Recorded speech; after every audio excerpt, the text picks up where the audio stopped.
He'll let you know the time is up, and we'll shut it down from there. Then we'll move on to the next host and talk about whatever they want. And remember, viewers, your comments and questions do help drive the conversation, so please comment away. Today, we're going to start with Lizzie. And is this a truth, lie, or shenanigans?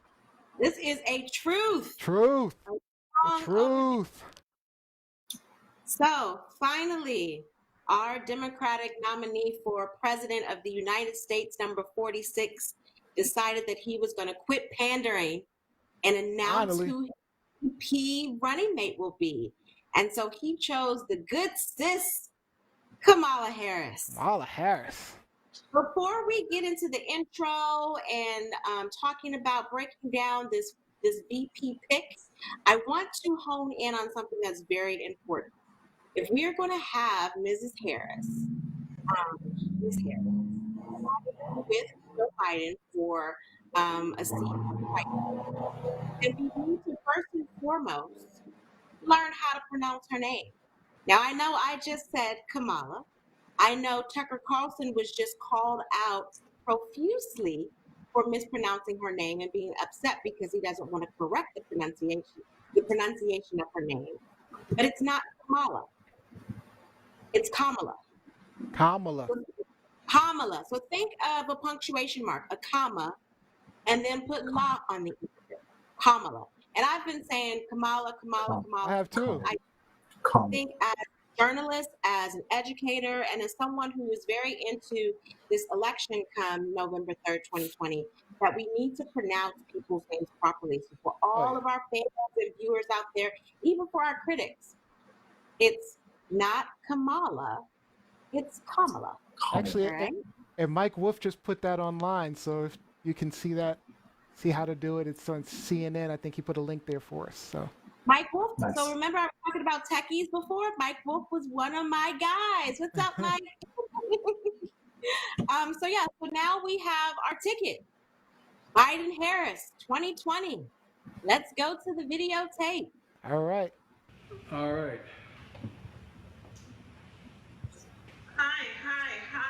Sorry to keep you. That's all right. You ready to go to work? Oh my God. I'm so ready to go to work. We're ready to go with you. I was raised to take action. My mother knew that she was raising two black daughters who would be treated differently because of how they looked. Growing up, whenever I got upset about something, my mother would look me in the eye and ask, "So what are you going to do about it?" That's why, when I saw a broken justice system, I became a lawyer to try and fix it. It's why, during the foreclosure crisis, I took on the big banks as California's Attorney General. It's why, as United States Senator, I have fought to represent people like my mother, people who politicians often overlook or don't take seriously. Right now, America needs action. In the middle of a pandemic, the president is trying to rip away health care. While small businesses close, he's given breaks to his wealthy donors. And when the people cried out for support, he tear-gassed them. America is in crisis, and I know Joe Biden will lead us out of it. He's a man of faith, decency, and character. He raised his family that way. I saw it firsthand with my good friend Beau. As Joe says, we're in a battle for the soul of this nation. But together, it's a battle we can win.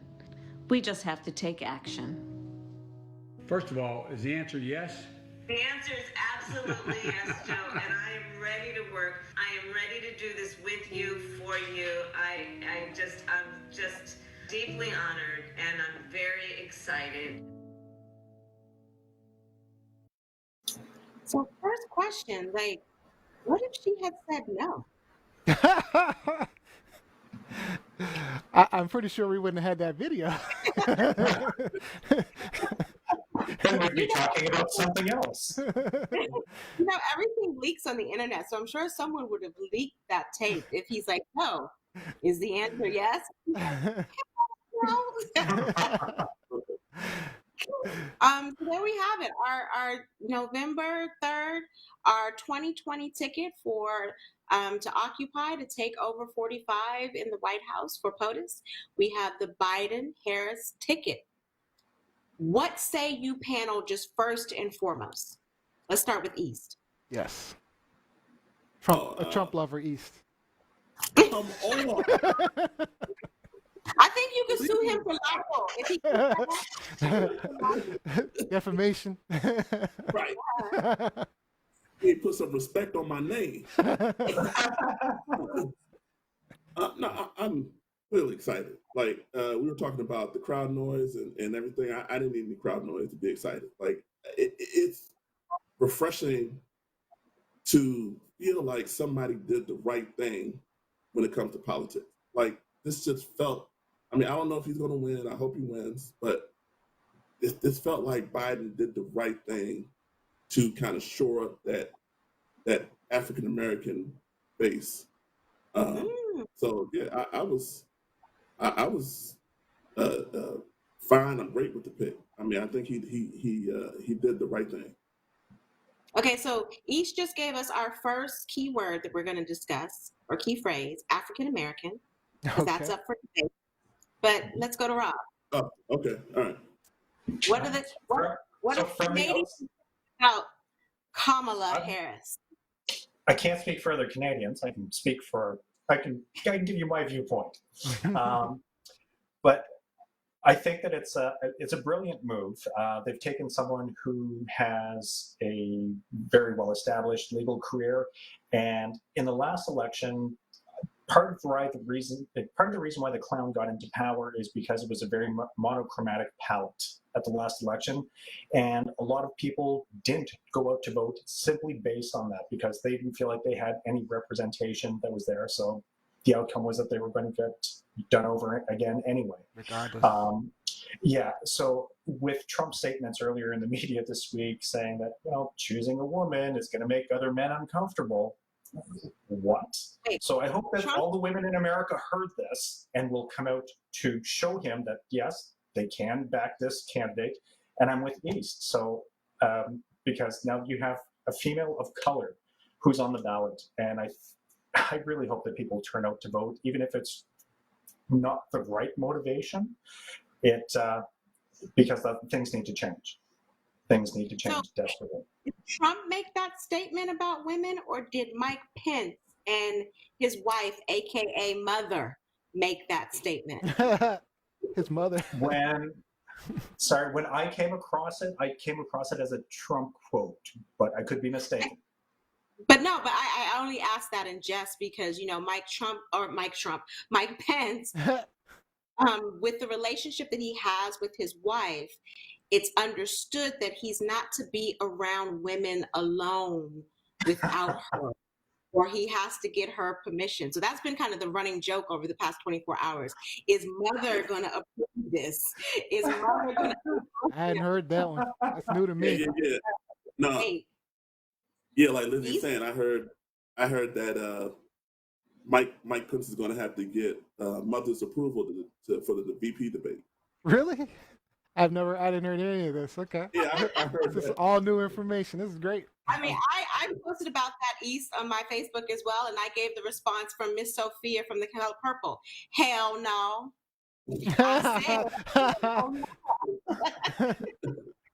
Nika, what's your response? All right, so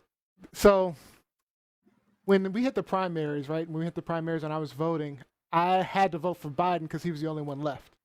But I wouldn't have voted for either of these candidates individually, actually. But I think it's an excellent ticket, right? I actually like Susan Rice as a better pick. I think she was a better person for the position. But Kamala, did I say it right? You said it right. Right. But I think Kamala is a significantly better running mate because, one, Biden is boring as hell. Susan Rice would have been boring as hell, right?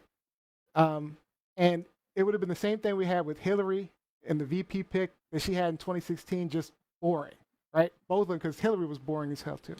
But Tim Kaine was, oh my God, so it would have been How boring he was. it would have been a horrible ticket. He might have made a great vice president, I don't know, but it was a horrible ticket. Plus, if you look, the the Trump campaign could do when they queued up their ads was to just call her names and try to come up with phony. That's the best ad they could come up with. But if it was Rice, they would have had like Benghazi, Hillary's emails, that weird meeting with Bill Clinton on the tarmac. So all this to say, I just think Kamala's energy will invigorate the campaign. And I think she's highly qualified, and she's definitely the best running mate for a Biden ticket. Absolutely the best. So I just want to speak to Susan Rice for a little bit, because I know a lot of people in America, especially a lot of minorities, a lot of African Americans, were hoping that he would pick Susan Rice. And I do think that Susan Rice alone, without any other outside influences, would have been a great candidate, maybe better than Kamala Harris. But Susan Rice's son kind of sealed her fate. Susan Rice's son, Jake Rice Cameron, is a diehard Republican Trump supporter. And I don't want to sound like a colorist, but if you just look at him, he looks like he's a white young man. And I don't think that would have translated well in her defense of being anti-Trump. Yeah. And so I think looking at the big picture with Susan Rice, even though I think she was above and beyond qualified. I agree with you. And I would have advocated for her. But I think her son did her in. Like, he's a very vocal Trump supporter, to the point where she had to do an interview. I think she did an interview with the Washington Post, where they asked her about, the conflict of interest there. Like, she is, a diehard Democrat, and she is advocating for a seat with this administration, possibly a VP seat. What about your son? And the best she could come up with was, I love him, I support him, I advocate for him. And I'm just like, sis, come on now. What happened in that household? What happened? And so I think it's really sad, because I think a lot of her voice, or what could have been, was lost with her son and the public statements that he's made about supporting Trump. So if it were me, once I decided on a political career, I would have locked him in a closet somewhere until after I was elected. I also heard on CNN that it wasn't just, the Trump campaign, people in the Trump campaign were saying that this was their worst scenario. They didn't want Harris, because they were like, we could do something with Susan Rice, and we could, who was the other one? Karen Bass. Yeah, they said they were ready to go after them, but they didn't have the dirt. They didn't have the stuff to really attack Harris the way they wanted to. I just want to real quick. Oh, sure. Go ahead. I just want to go over the comments real quick. So we had Kevin Thaxton says they pulled off what the Republicans tried with Palin. They actually pulled it off. Jacqueline Robbins said the campaign and Lincoln Project would have had another video ready to go for them. I'm all about the Lincoln Project right now. So Ernest Cooper says, I can't wait for Kamala to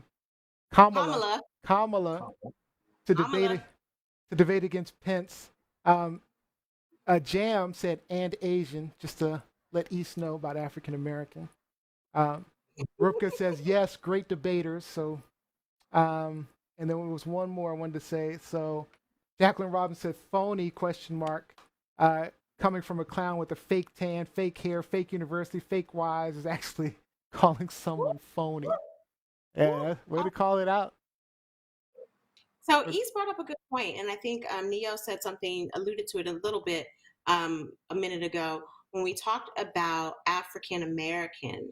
So if you pay attention to the semantics of this, Robin, this is a big issue in the States. I don't know how this is dealt with in Canada, but it's a big issue here. Within our community, we really break down the genetic makeup of people who claim Black or African American. And so one of the big things that Neo said that, the Republicans were thinking that, okay, Kamala is the last person that they wanted him to pick to run with him, because they really didn't have that much on her.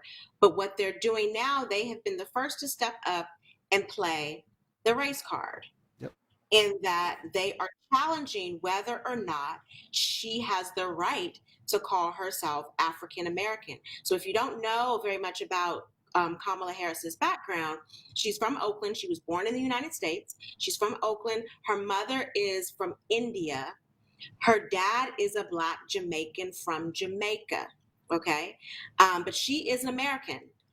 So at the very least, she is a biracial, half Black, half Indian American. Not very different, not that much different from Barack Obama, whose father was from Kenya and his mom was from America. But Kamala was raised for the most of her life here in the United States. She spent some time in Canada, in Montreal. She went to high school in Montreal.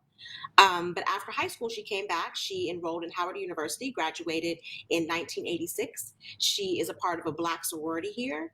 But I would say within like a couple of hours of Biden making that announcement yesterday, the Republicans honed in on Immediately. her racial makeup, her heritage. And then as Black people, the Black community started to pick up on that and call her out for not being a traditional African American. I even saw someone post on Facebook lamenting about the fact that we have yet to have an African American who is the descendant of slaves in this country on a presidential ticket, which I think is neither here nor there, but that's become the conversation. And so we're moving away because in addition to that, there are other controversies with Kamala, but that's what's been at the forefront right now. Her color, her racial makeup. Neo? I want to say, so I'm one of those funny people that I like to watch Fox News specifically to see how they attack, right? And immediately after I turned, as soon as the tweet came out, I was watching CNN, and then I was like, you know what? I'm going to switch to Fox News because I want to know what they're saying. And they were attacking. I mean, about how horrible she is. I mean, how is that a real news network? I mean, I get that, there are attacks that come from CNN towards Trump and Pence, but, they're more factual. These are attacks that are just towards, like, how bad she is, how awful she is. They're personal. They're nasty. They're nasty toward, it really frustrates me when I see that. I mean, and again, it's the most watched news network, Fox News, simply because, of course, again, we have MSNBC, NBC, ABC, and we're actually reporting the real news. And then you just have this one group of people all watching Fox News. So they're the most watched singular news source. But all of those people are hearing all of these attacks, and that's all they hear all day long. It's crazy. Well, and it's very interesting and ironic when you consider, and I'm not sure if the majority of our audience out there is privy to this information, but President Trump is, for the most part, a Reno, a Republican in name only. Yes. Like he has flip-flopped between parties all the time. Like, he used to be a registered Democrat, and he used to be buddies with the Clintons. The reason he stopped being friends with the Clintons is because they didn't invite him to Chelsea's wedding. That's a completely different story. But at some point, while he was a registered Democrat, he was in support of Kamala's campaign in California to be Attorney General. Yes, he was. He gave her money. Or donating $6,000 to her campaign. Ivanka donated $2,000 to her campaign. So, I mean, at one point you believed in her and you thought that she was, the next great thing. And now all of a sudden she's nasty.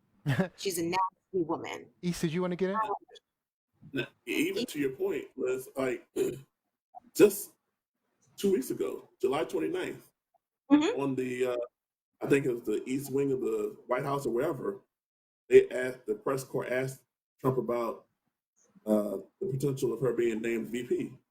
And he said, it'd be a fine pick. She's a fine woman, as complimentary as you're going to get from Trump towards an intelligent woman.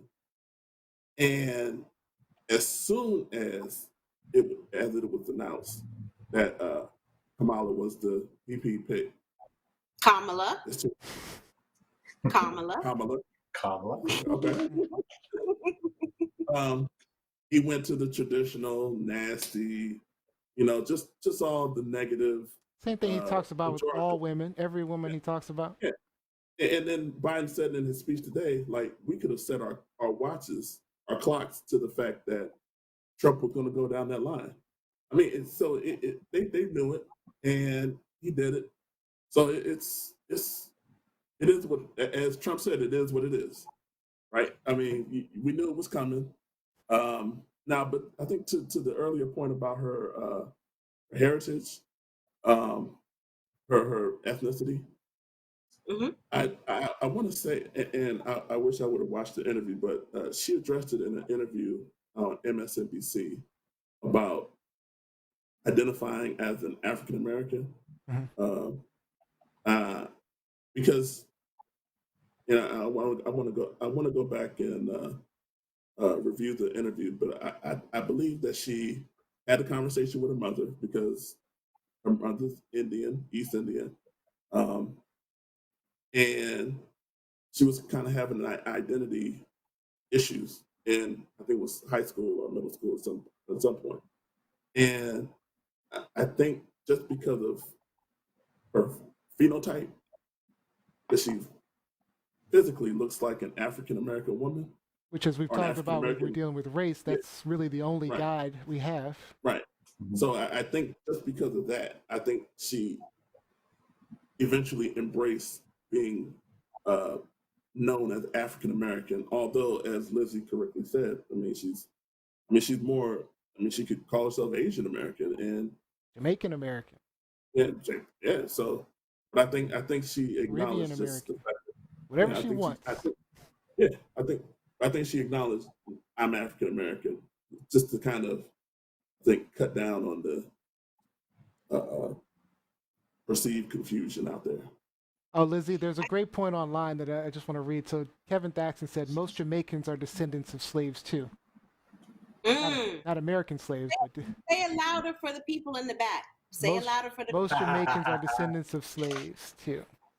So, But also, I think what I want you guys to, and I feel like I'm talking to my students, but pay attention hey, to how things are written in the media over the next couple of weeks as we inch closer and closer to the election, because I think you're going to start to see the removal of African American from her designation, which I'm okay with, and just a reference to her being a Black American. Robbie. Um, and I'm okay with that. I'm okay with that. But one of the other issues that's come up, and this is especially in the Black community, is her record in office as DA in San Francisco, as Attorney General out in San Francisco. People talk about how she incarcerated a lot of Black men during her time out there, how she came down heavily on truants, on kids that weren't going to school. And she made it truancy a misdemeanor out there. How she did like a 180 at one point on her stance on the death penalty, whereas initially she advocated against the death penalty for a convicted criminal. I believe he killed a police officer, and so she advocated for him not to get the death penalty. And of course, the police department in San Francisco, they came out against her. They called her out at the officer's funeral. There was like this whole big old back and forth at the funeral, which I think is disgusting. But then when she had the chance to sign off on a bill that would eliminate the death penalty in San Francisco, she didn't do so. So there, people are pointing out some of her discrepancies. But I want to point out one thing. I do want Rob to jump in, but I want to point out she also had a back on track program in Los Angeles when she was a DA, which allowed people to kind of reintegrate into society, or they could, if they committed a crime, they could admit that they were guilty, but then they would have a work program instead of going to jail. So there are other programs. I mean, she was a attorney general, a district attorney. I mean, she has to prosecute. That's part of what her job is. And unfortunately, the justice system, leans towards, our bias against people of color. So that's what she did do. but that doesn't mean she didn't do her job and didn't do her job well and didn't try to institute things. But Robbie?